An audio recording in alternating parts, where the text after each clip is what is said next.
ഇന്നത്തെ നമ്മുടെ മദ്രസ സംവിധാനത്തെ കാര്യക്ഷമതയിലേക്ക് കൊണ്ടുവരണമെങ്കിൽ എനിക്ക് തോന്നിയ ഒരു നിർദ്ദേശം ഏറ്റവും മനഃശാസ്ത്രപരമായിട്ട് കാര്യങ്ങൾ കൈകാര്യം ചെയ്യാൻ കഴിവുള്ള ട്രെയിൻഡ് ആയിട്ടുള്ള പരിശീലനം സിദ്ധിച്ച, അതായത് BEd അതേപോലെ TTC പോലെയുള്ള ട്രെയിനിങ് കംപ്ലീറ്റ് ചെയ്ത മദ്രസ അധ്യാപകരാണ് മദ്രസയിൽ പഠിപ്പിക്കേണ്ടത്.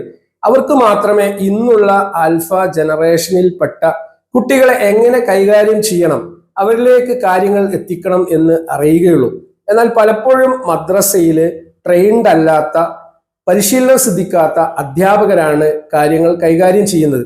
അതുകൊണ്ട് തന്നെ ശിക്ഷാമുറകളിലേക്ക് പലപ്പോഴും അധ്യാപകർ പോകുന്നുണ്ട്. ഇത് മദ്രസ വിഷയങ്ങളെ ഇഷ്ടത്തോടുകൂടി പഠിക്കുന്നതിൽ നിന്ന് കുട്ടികൾക്ക് നീരസം ഉണ്ടാക്കുന്നു, അല്ലെങ്കിൽ അതിനോട് ഒരു വെറുപ്പുണ്ടാക്കുന്നു.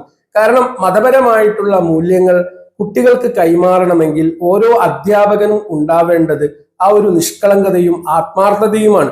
ഒപ്പം തന്നെ കുട്ടികളുടെ മനഃശാസ്ത്രം എന്ത് എന്ന് കൃത്യമായി മനസ്സിലാക്കിക്കൊണ്ടുവേണം ഓരോ അധ്യാപകനും കുട്ടികളെ പഠിപ്പിക്കേണ്ടത്.